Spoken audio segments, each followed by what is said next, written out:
Good morning. This is Dwayne, and I have a question for you. Why not learn all 12 major chords in the next few minutes so that you'll know them forever? If you don't believe it's possible, just stick with me for 5 or 7 minutes, something like that, and you'll see that it is indeed possible to learn those chords, to know what they are. Now, that doesn't mean you'll be good at playing them necessarily, but you'll know what the chords are, and if you learn them well right now, you'll know them forever. You never have to learn them again. First of all, there's 12 different major chords because there's 12 different notes you can build a chord on. 1, 2, 3, 4, 5, 6, 7, 8, 9, 10, 11, 12.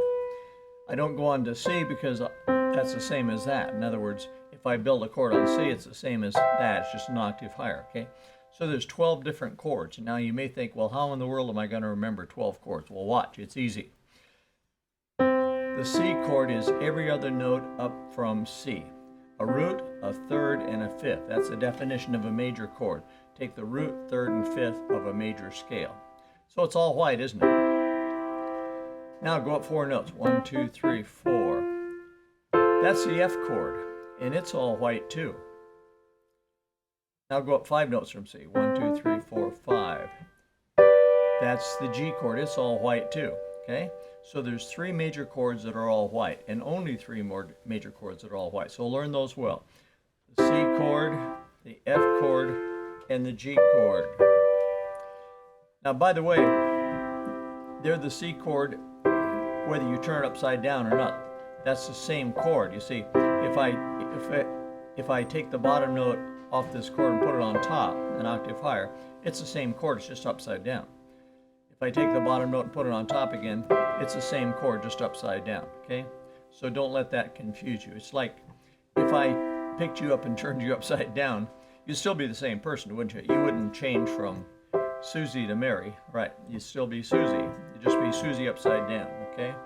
So the C chord is all white, the F chord is all white, and the G chord is all white, okay? So there's 3 chords that are all white. Now there's 3 chords that have a black third. That's the D chord, D, F sharp, and A black third. I won't get into the reason right now. You can look up other of my videos about that. But if you take the root, third, and fifth of the D major scale, that's what you get, the D major chord. E major chord is like that too, white, black, white. And the A major chord is white, black, white. Okay, again, D, E, and A. They have a black third, okay? Now let's review before we go on. There's 3 chords that are all white. C, F, and G. There's 3 chords that have a black third. D, E, and A. Got that? Okay, you're half done right now. If you learn that, you know 6 chords, and you can know them for the rest of your life, because that's 6 of the 12 major chords right there. And by the way, if you just mastered those 6 chords, you go a long ways towards being able to play, okay? Because those are probably the most used. We just covered the most used chords.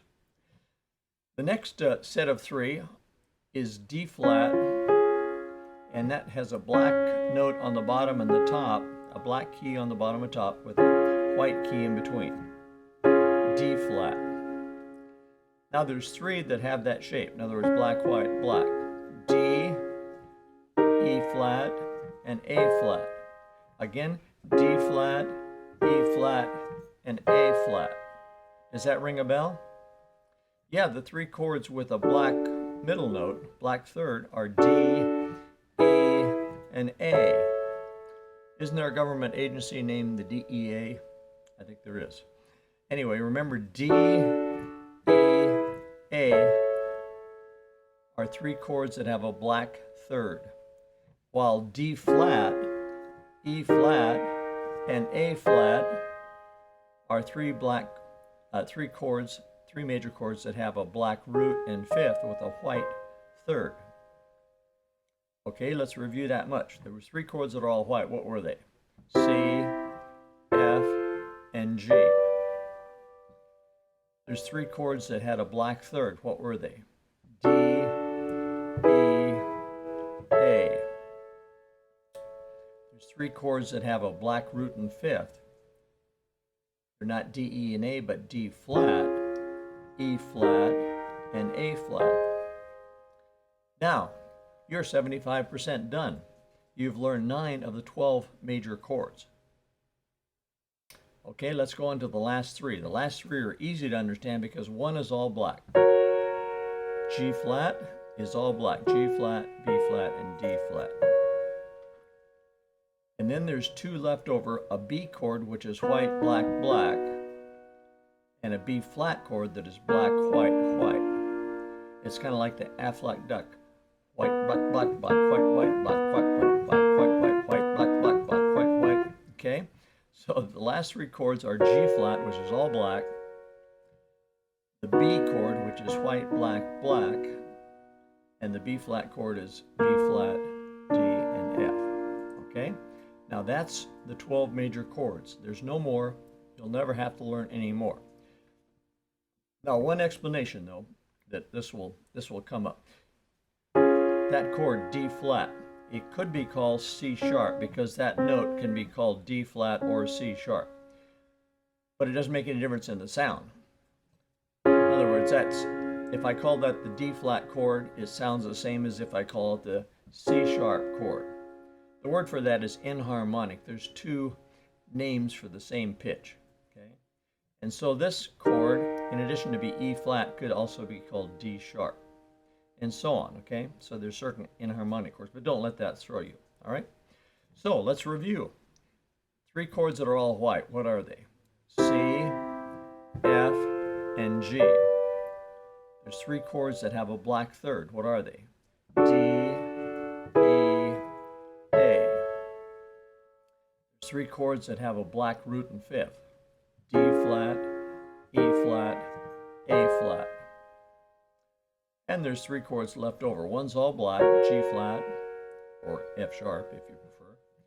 B, which is white, black, black, and B flat, which is black, white, white. Now, if you were my student, I would give you an assignment to play those over and over and over again. Back when I had a studio and I used to teach, I used to have my students play that rapidly until they could play it in one gal got down to, I think, 6 seconds, but most were around 10 seconds. In other words, C, F, G, D, E, A, D flat, E flat, A flat, G, B, B flat. Okay? If you'll drill on them that way in both hands, C, F, G, D, E, A, D flat, E flat, A flat, G flat, B, B flat. Or hands together, C, F, G, D,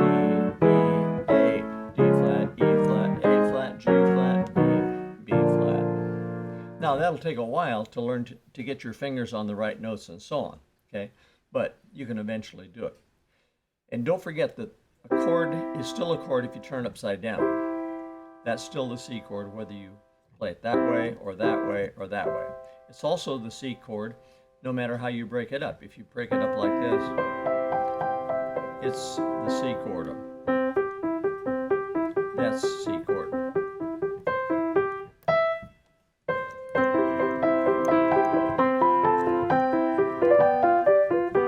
I played just nothing but the C chord here. And nothing but the F chord here. C chord, G. You see what an advantage you have if you know your chords really, really well.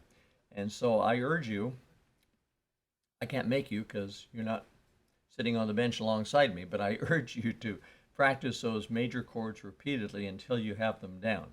And then you can know them forever. Okay, that's it for today. And tomorrow we'll take up another piano tip of some sort. So if you enjoy this sort of thing, come on over to playpiano.com and sign up for our free series of piano tips. You're going to love it. See you there. Bye-bye for now.